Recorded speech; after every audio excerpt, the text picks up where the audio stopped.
नमस्कार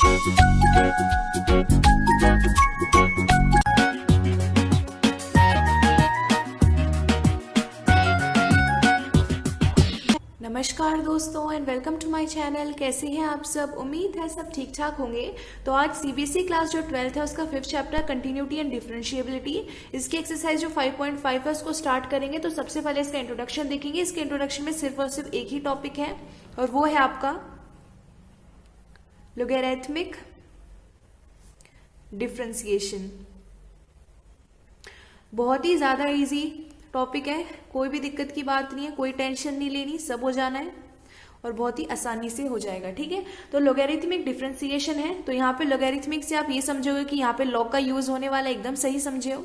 और डिफरेंशिएशन आपको पता है कि जो dy/dx है उसको फाइंड करने का एक प्रोसेस, यानी कि डिफरेंशिएट आप क्या करते हो, आप फंक्शन को करते रहते हो और उसके बाद जो प्रोसेस होता है किसी भी फंक्शन का डेरिवेटिव फाइंड आउट करने का, उसको डिफरेंशिएशन कहते हैं। ठीक है, ये आपको समझ में आ चुका है इतना।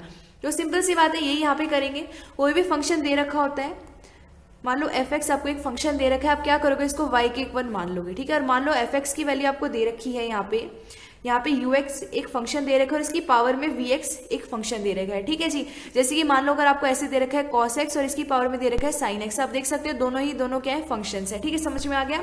और जरूरी नहीं है ये फंक्शन हो, कोई भी हो सकता है। अगर कांस्टेंट है तो वो पावर ही बन जाती है, लेकिन हम यहाँ पे क्या कर रहे हैं, फंक्शंस को कंसिडर करने वाले हैं। ठीक है, जैसे कि log ऑफ x है और इसकी पावर में log ऑफ x है। ठीक है, यानी कि फंक्शन की पावर में क्या है, फंक्शन है। तो इस तरीके से एक फंक्शन दे रखा है, आप क्या कर सकते हो, इसको y के इक्वल कंसिडर कर सकते हो। तो आप लिखोगे y is equal to ux और इसकी पावर क्या है, vx है। ठीक है, तो यहाँ पे हम क्या कर रहे हैं, लोगैरिथमिक डिफरेंशिएशन देख रहे हैं। तो हम क्या करेंगे, दोनों साइड जो log है उसको ले लेंगे। ठीक है, तो मैं यहाँ लिख देती हूँ, taking log to base e on both sides. ठीक है, तो यहाँ पे हमने क्या किया, लॉग तो लिया है दोनों साइड, लेकिन उसका जो बेस है वो e है। और आपको पता है लॉग ऑफ e जो होता है, आप इसको सिंपली लॉग लिख सकते हैं। ऑलरेडी मैं आपको समझा चुकी हूँ इससे पहले वाली एक्सरसाइज में। ठीक है, तो ये जो आपको दिखाई दे रही है, इसके दोनों साइड आपको लॉग लेना है। तो ये हो जाएगा लॉग ऑफ y और ये क्या हो जाएगा, ये जो पावर होती है ये आगे आ जाती है, फ्रंट में आ जाती है और इनटू करता है लॉग ऑफ जो भी फंक्शन था जिसकी पावर थी, यानी कि ux। ठीक है, ये आ गया। अगर मैं आपको यहाँ से पूछूं यहाँ पे कौन सा एक ऑपरेशन यूज हुआ है, तो आप कहोगे यहाँ पे दो जो आपके पास फंक्शन है उनके ऊपर एक ऑपरेशन यूज हुआ है जिसे हम कहते हैं प्रोडक्ट, या फिर आप सिंपली कह सकते हैं मल्टीप्लीकेशन, है ना। और जब भी दो कोई फंक्शन मल्टीप्लाई होते हैं उस समय हम क्या करते हैं, जो चेन रूल होता है उसको यूज करते हैं उसका डेरिवेटिव फाइंड आउट करने के लिए। तो यहाँ पे भी हम चेन रूल इस्तेमाल करेंगे। तो एक बात यहाँ पे आपको ये नोट करनी है कि जब आप कोई भी दो फंक्शंस का प्रोडक्ट करते हैं, या फिर सिंपली कह दो जब दो फंक्शंस को मल्टीप्लाई करते हैं, या मल्टीप्लाई वाला सिंबल है, क्रॉस करके काट नहीं दिया इसको, उस समय आप क्या कर सकते हो, जो डायरेक्ट लॉग होता है उसको ले सकते हो। ठीक है जी, समझ में आया। यानी कि आप दोनों साइड डायरेक्टली लॉग लेकर सॉल्व कर सकते हो। जैसे कि आपने लॉग इस साइड भी ले लिया और इस साइड भी आपने लॉग ले लिया, हमने दोनों साइड लॉग लिया था ना। ये तभी आप कर सकते हो जिस समय क्या होता है, जैसे कि ये फंक्शन था, आपको पता है कि आगे आके दोनों मल्टीप्लाई होंगे, आपको पता है कि ये क्या होंगे, मल्टीप्लाई होंगे। उसी समय आप दोनों साइड जो है वो डायरेक्टली लॉग लेकर उसको सॉल्व कर सकते हो।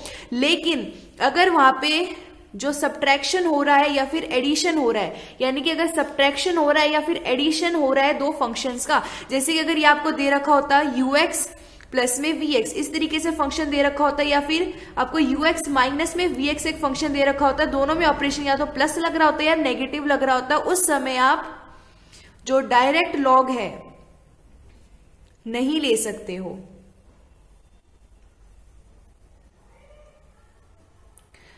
ये समझ में आ गया आपको। ये हम इसीलिए करते हैं, ऐसा हम इसीलिए करते हैं, डायरेक्टली लॉग हम इसलिए नहीं ले सकते क्योंकि आपके पास ऐसे कोई प्रॉपर्टी नहीं होती है कि जो डायरेक्टली आपको ऐसे सॉल्व करके dy/dx दे दे, जिस समय आप एडिशन या नेगेटिव में लॉग को डायरेक्टली ले लेते हैं उस समय काफी ज्यादा कॉम्प्लेक्स बन जाता है वहां पे, क्योंकि वहां पे डायरेक्टली कोई रूल नहीं होता है आपके पास। जैसे कि प्रोडक्ट में आपके पास चेन रूल होता है, इसकी मदद से आप dy/dx को काफी ज्यादा इजीली सॉल्व कर सकते हैं। लेकिन यही सेम कंडीशन आपकी प्लस या फिर माइनस में नहीं होती है। इस वजह से कभी भी जब कोई दो फंक्शन ऐड हो रहे होंगे या सब्ट्रैक्ट हो रहे होंगे तो आपकी बुक में, यानी कि आपकी जो एक्सरसाइज 5.5 है, जो चैप्टर नंबर 5 है, उसमें कभी भी डायरेक्टली लॉग नहीं लोगे। ठीक है, ये काफी ज्यादा इंपॉर्टेंट है। ये काफी इंपॉर्टेंट बात है, इससे काफी ज्यादा क्वेश्चंस आपके लिए कंफ्यूजिंग बन जाएंगे अगर आपको ये बात नहीं पता होगी, ठीक है। तो अब यहाँ पे तो भाई हमारा मल्टीप्लाई हो रहे हैं, दो फंक्शंस मल्टीप्लीकेशन ऑपरेशन लग रहा है, तो हम यहाँ पे चेन रूल लगाएंगे। तो लगाते हैं भाई यहाँ पे। अब आपको क्या करना है, इसको इक्वेशन नंबर 1 का नाम दे देते हैं। अब आपको इक्वेशन नंबर 1 में से डेरिवेटिव फाइंड करना है, क्योंकि लॉगरिथमिक डिफरेंशिएशन करोगे यानी dy अपॉन dx की तो वैल्यू चाहिए ना। तो वो कैसे आएगी, dy अपॉन dx है, नीचे क्या है dx है, यानी कि फंक्शन नंबर जो आपके पास 1 है, ये जो पूरी आपके पास वैल्यू है, इसको क्या कर देंगे, डिफरेंशिएट कर देंगे विद रिस्पेक्ट टू x, ठीक है। तो यहां पे कर देते हैं, यहां लिख देती हूं मैं differentiating equation number 1 with respect to x, ठीक है। विद रिस्पेक्ट टू जब इसको x डेरिवेट किया जाएगा तभी हो जाएगा d upon dx of log of y is equal to d upon dx of vx into में log ऑफ ux, ठीक है जी। अब इसने आपको वैल्यू दे देनी है dy अपॉन dx की, ठीक है। ये जो आपके पास दिखाई दे रही है ये वैल्यू आपको dy अपॉन dx की वैल्यू देगी जब आप इसको डेरिवेटिव कर दोगे, इसका डेरिवेटिव फाइंड आउट कर दोगे, ठीक है। और यहाँ पे d upon dx log of y है तो इसका हो जाएगा 1 अपॉन y, फिर y का करेंगे तो dy upon dx is equal to, यहाँ पे हम लगाएंगे प्रोडक्ट रूल। तो वो क्या कहता है, अगर दो कोई भी फंक्शंस हैं अगर आपस में मल्टीप्लाई हो रहे हैं इस तरीके से, तो सबसे पहले वाले का डेरिवेटिव कर दो, दूसरे को ऐसे ही लिख दो, फिर प्लस कर दो, फिर अगले वाले का डेरिवेटिव कर दो और पहले वाले को ऐसे ही लिख दो, ठीक है। या फिर पहले इसका कर दो, इसको ऐसे ही लिख दो, फिर बाद में इसका कर दो, इसको ऐसे ही लिख दो, ठीक है जी। ये दिखाई नहीं दे रहा है क्या यहाँ पे, एक मिनट, वो है ना वीडियो में दिखाई नहीं दे रहा था, अभी भी थोड़ा थोड़ा ही आ रहा है, वो ज्यादा आगे नहीं जा पा रहा है।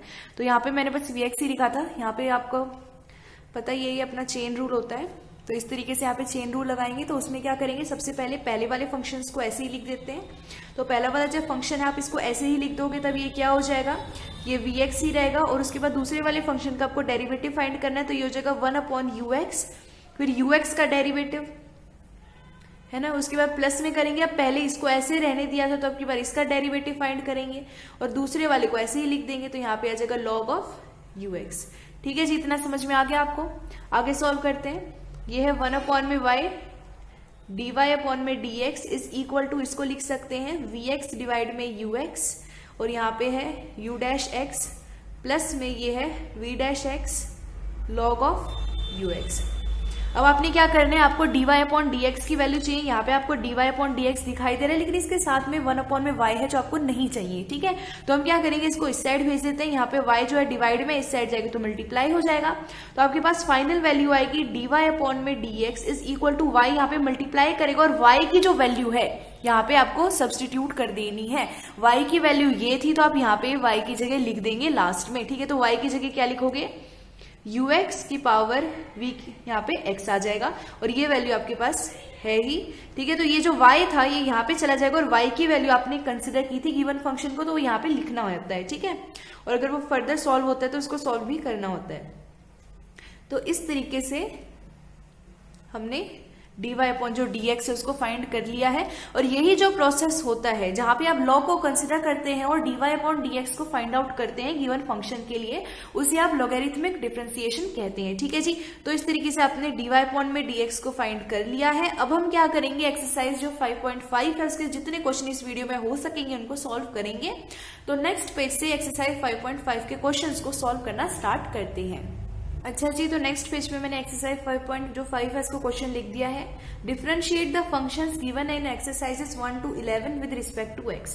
क्वेश्चन नंबर 1 से लेकर 11 तक आपको with respect to x given functions को डेरिवेट करना है, उनका डेरिवेटिव फाइंड आउट करना है, यानी dy अपॉन जो dx है वो फाइंड आउट करना है, ठीक है जी। तो इसका आंसर देखते हैं। तो सबसे पहले कंसिडर कर लेते हैं जो फंक्शन है वो y के इक्वल है, तो यहाँ लिख लेते हैं let y is equal to cos x into में cos 2x इंटू में cos 3x। अब हम क्या करेंगे, यहाँ पे जो लॉग है उसका इस्तेमाल करेंगे, लॉगरिथम का जो इस्तेमाल करेंगे और उसके बाद उससे dy अपॉन dx की वैल्यू को फाइंड आउट करेंगे। तो उसके लिए आपने ये फंक्शन को y के इक्वल लिखा, उसके बाद नेक्स्ट स्टेप में दोनों साइड लॉग को ले लेंगे, ठीक है। तो यहाँ लिख देते हैं taking log on both sides,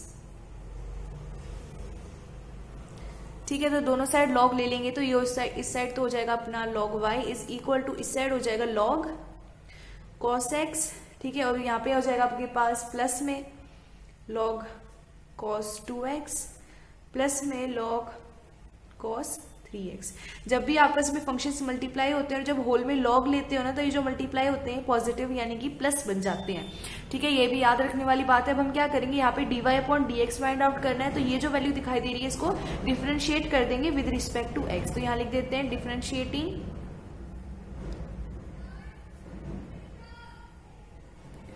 both sides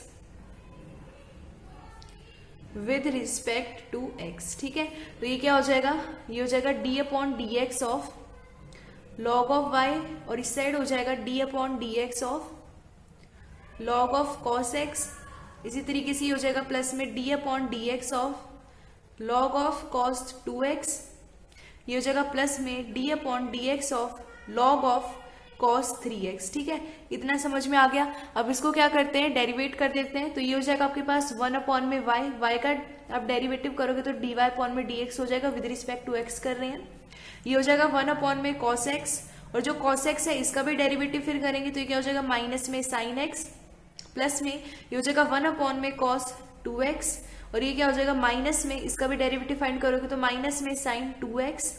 ठीक है जी, उसके बाद ये क्या हो जाएगा आपके पास, देखो यहाँ पे आपने क्या करना है, अगर आप इसको ध्यान से देखते हो तो यहाँ पे हो क्या रहा है एक्चुअल में, यहाँ पे देखो यहाँ पे x जो था इसका भी बाद में डेरिवेटिव हमने फाइंड किया था, तो इसके साथ क्या आ गया था dx अपॉन में dx जो 1 बन जाता है। उसके बाद ये जो 2x है इसका भी डेरिवेटिव करेंगे तो क्या हो जाएगा 2, क्योंकि x का तो 1 हो गया है ना। फिर प्लस में ये हो जाएगा 1 अपॉन में cos 3x, फिर cos 3x का करोगे तो माइनस में sin 3x, फिर जब 3x का करोगे तो इंटू में 3 आ जाएगा। ठीक है, अब इसको ठीक से करके लिखेंगे हम। ये हो जाएगा 1 upon Y dy upon D X is equal to, ये हो जाएगा माइनस में sin x डिवाइड में cos x, और ये हो जाएगा आपके पास माइनस में 2 को इस साइड लिख लेते हैं, कांस्टेंट पहले लिख देते हैं। ये हो जाएगा माइनस में 2 इंटू में sin 2x डिवाइड में cos 2x। ये हो जाएगा माइनस में 3 sin 3x डिवाइड में cos 3x। अब आपको पता है sin x अपॉन में जो cos x होता है वो tan x होता है, तो ये हो जाएगा 1 अपॉन में y इज इक्वल टू, यहाँ पे साथ में dy अपॉन dx भी है, फिर आएगा इक्वल टू, ये हो जाएगा माइनस में tan x, ये हो जाएगा माइनस में 2 tan 2x, ये हो जाएगा माइनस में 3 tan 3x। अब इस पूरे में से क्या करते हैं, माइनस को ले लेते हैं कॉमन, तो ये हो जाएगा 1 अपॉन में y dy upon dx is equal to, minus common ले लिया तो यहाँ बचेगा tan x प्लस में 2 tan 2x प्लस में 3 tan 3x। अब हमें dy अपॉन dx की वैल्यू चाहिए, जो y है यहाँ पे डिवाइड हो रहा है इस साइड जाएगा तो मल्टीप्लाई हो जाएगा, तो ये हो जाएगा dy अपॉन में dx is equal to minus y into में है tan x प्लस में 2 tan 2x प्लस में 3 tan 3x। इतना समझ में आ गया। अब जो y है आपके पास इसकी वैल्यू ऑलरेडी है, देखो आपने y के इक्वल ये माना था, तो हम क्या करेंगे यहाँ पे y की वैल्यू ये लिख देंगे। ठीक है, तो ये लिख देते हैं यहाँ पे, तो आपके पास जो dy अपॉन में dx है इसकी फाइनल वैल्यू क्या आएगी, यहाँ पे माइनस में y की जगह आपने माना था cos x cos 2x cos 3x, और इंटू में ये बचेगा तो वो यहाँ लिख देते हैं tan x प्लस में 2 इंटू में tan 2x प्लस में 3 इंटू में tan 3x। ठीक है जी, तो ये आपके पास dy अपॉन में dx की फाइनल वैल्यू आ गई है। तो ये क्वेश्चन नंबर 1 जो है वो सॉल्व हो गया। नेक्स्ट पेज पे आप क्वेश्चन नंबर जो 2 है उसको सॉल्व करते हैं। तो अब नेक्स्ट पेज पे क्वेश्चन नंबर 2 लिख दिया है मैंने, ये आपको क्वेश्चन नंबर 2 दे रखा है, बहुत ही ज्यादा सिंपल क्वेश्चन है।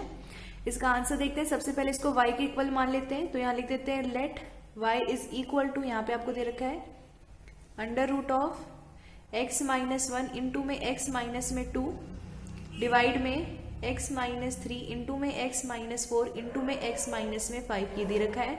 तो अब क्या करेंगे, हम दोनों साइड लॉग ले लेंगे, तो यहाँ लिख देते हैं टेकिंग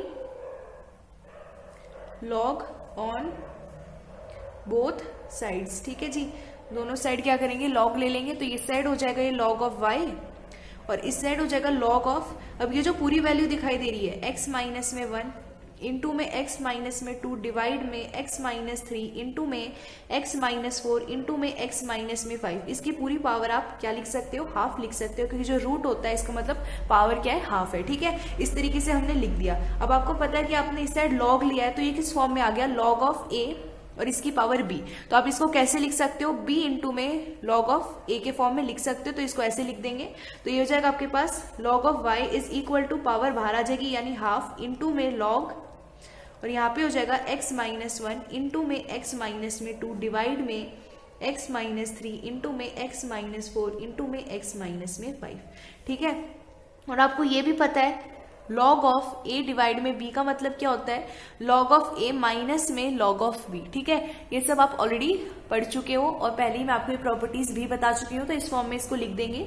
तो ये हो जाएगा log of y is equal to half, ये हो जाएगा log x minus 1 x minus 2 minus में लॉग ऑफ, ये आ जाएगा नीचे वाला x माइनस 3 x माइनस 4 और x माइनस में 5, ठीक है। अब आपको क्या करना है, डेरिवेटिव करना है दोनों साइड्स का, ये पूरे को मल्टीप्लाई कर रहा है इस तरीके से। अब आपको क्या करना है, दोनों साइड डेरिवेटिव फाइंड आउट करना है। तो सबसे पहले आप क्या कर सकते हैं, इसको ऐसे लिख सकते हैं, log of y is equal to half. ये जब आपके पास जो लॉग है दोनों को मल्टीप्लाई हो रहा है तो ये कैसे लिखेगा, लॉग x माइनस में 1 प्लस में लॉग x माइनस में 2, ये माइनस है पूरे को, फ्री हो जाएगा लॉग x माइनस 3 प्लस में लॉग x माइनस 4 प्लस में लॉग x माइनस में 5।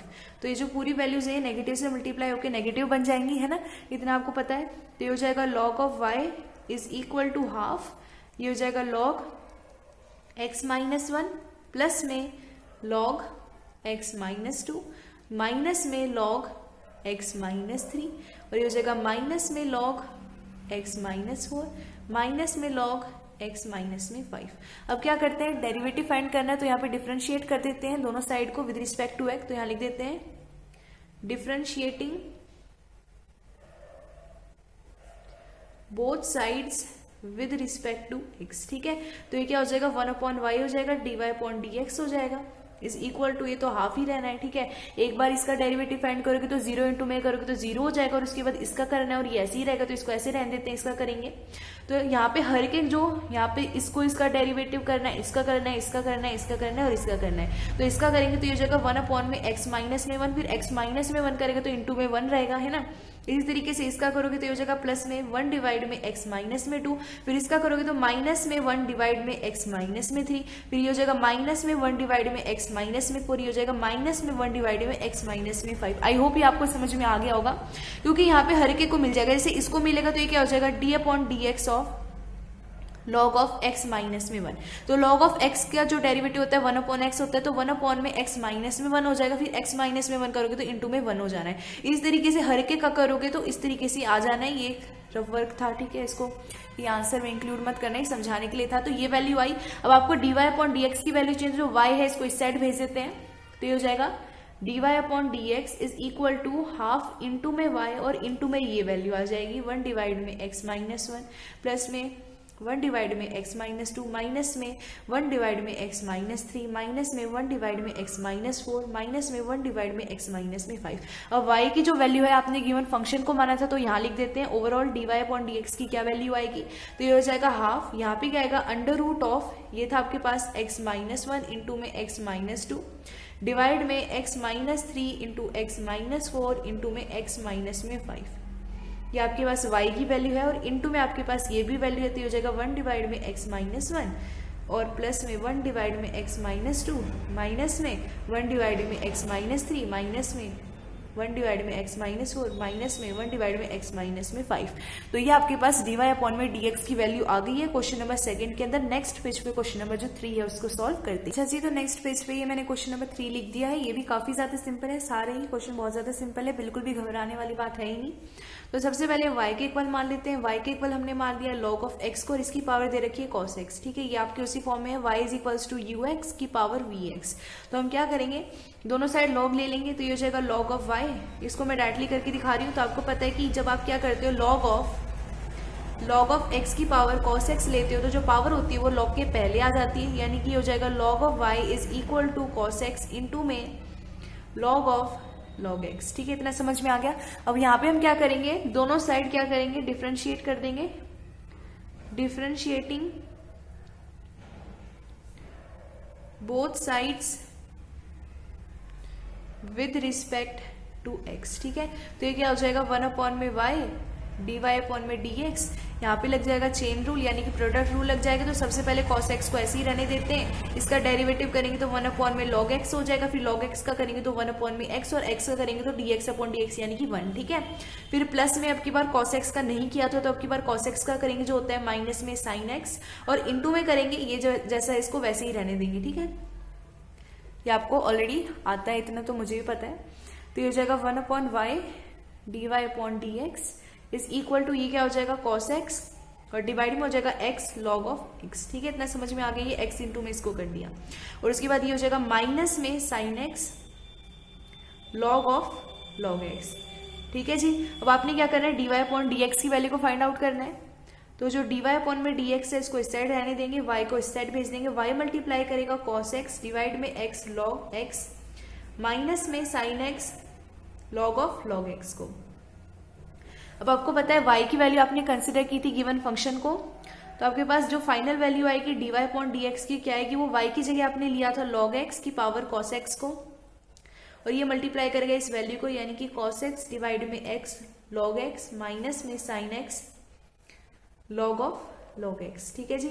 तो ये आपके पास dy अपॉन जो dx है इसकी वैल्यू आ गई है क्वेश्चन नंबर 3 के लिए।